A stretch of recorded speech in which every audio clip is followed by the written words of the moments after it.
Dalam kondisi kebakaran hari ini, asap tebal menghiasi langit Jakarta Utara. Kondisi Islamix lagi proses renovasi.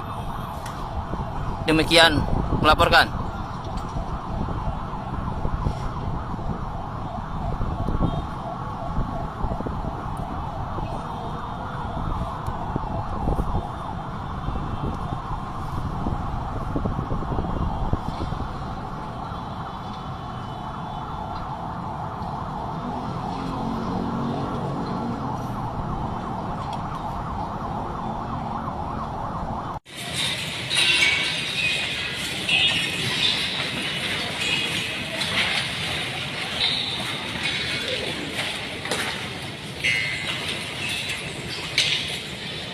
Islamic Center kebakaran hari ini Rabu 19 Oktober 2022